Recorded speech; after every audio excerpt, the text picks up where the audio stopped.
Asi ndichinzwa dare iroro zvodzi imi makatora tsvimbo yemumusha mukagara naye. Ikoko kuchengeta munhu wemukadzi. Inzwai tsvimbo dzangu hadzichengetwi nemukadzi. Imi muhushingi hwenyu kundobata tsvimbo yemumusha.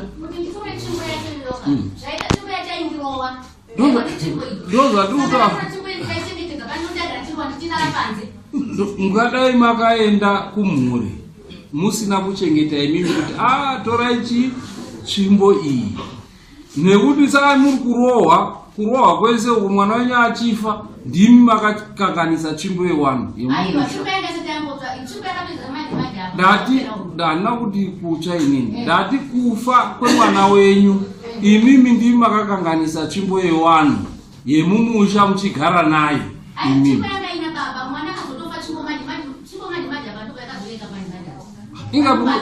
Ingamuruda kuti maigara nayo imimi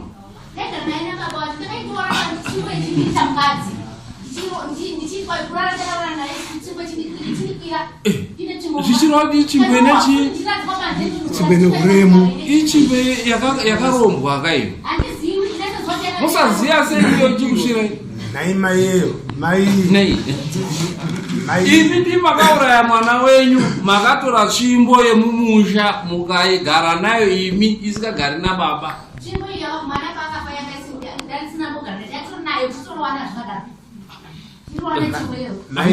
Nyamukubva changamiro munotaura mega kuti tsvimbo yaikuita yemukadzi yega iyo tsvimbo yokuita yemukadzi imimi kwauchitora tsvimbo yayo kwakundoichengeta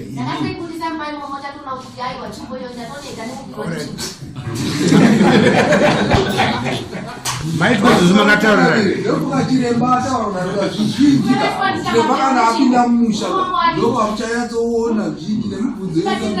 ndopa pane dare rese ipapo patsvimbo iyoyo inotorara nemukadzi ipapo ndo pane dare racho reshe harisiri kwamuri kufungira dare riri patsvimbo iyoyo tsvimbo kana muchiti makarara nayo motorwa ichikurarai muchiita bonde nayo it means kuti tsvimbo iyi yanga ine hurema hwayanga iinawo imimi mwangondopisa tsvimbo iyoyo kungopisa njere matotutsira futi moto.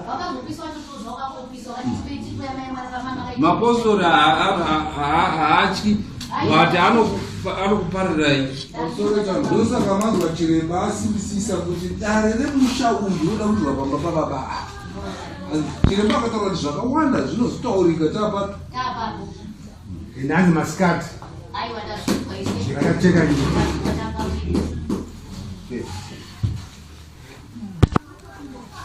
maitogara nechirombo saka ropa chinotondoyamwa mumba menyu imimi maamuri kugara nechi